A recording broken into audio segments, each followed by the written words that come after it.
ബിരിയാണി ഉണ്ടാക്കുകയാണ്. മസാലയൊക്കെ ഇട്ട് അയാൾ വീഡിയോ പിടിക്കാൻ മറന്നുപോയി. ഞാൻ എൻ്റെ സൗണ്ട് ഇതായിരിക്കും.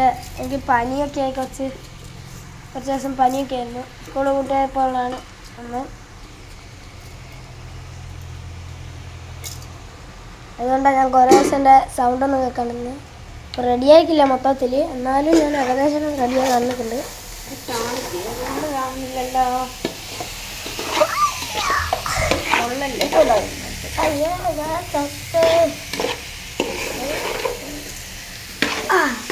ഉത്രാടായിട്ട് ചെറിയൊരു ബിരിയാണി. ഉത്രാടല്ലേ, അതുകൊണ്ടുള്ളൊരു ബിരിയാണിയാണ്. പിന്നെ നാളെ എൻ്റെ ചാനമ്മേൻ്റെ പിറന്നാളാണ്.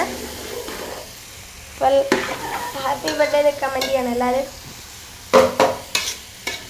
നാളെയാണ്, ഇന്നല്ല നാളെയാണ്.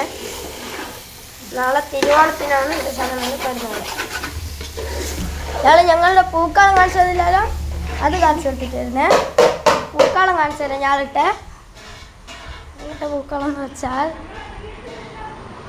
നമ്മളെ വീട്ടിലുള്ള പൂക്കൾ കൊണ്ട് തന്നെയാണ് ഇട്ടത്. കേട്ടോ,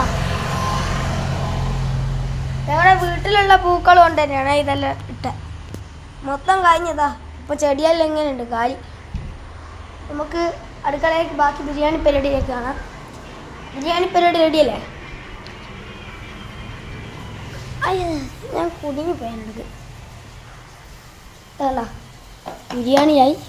ചിക്കൻ കറിയായി നല്ല സെറ്റാക്കി വെച്ചിട്ടുണ്ട്. ഇനി ഇത് വേവട്ടെ. വെന്തിട്ട് ഞാൻ ബാക്കി പറയാം. വെള്ളം ഒഴിച്ചിട്ട്, ചൂട് വെള്ളം.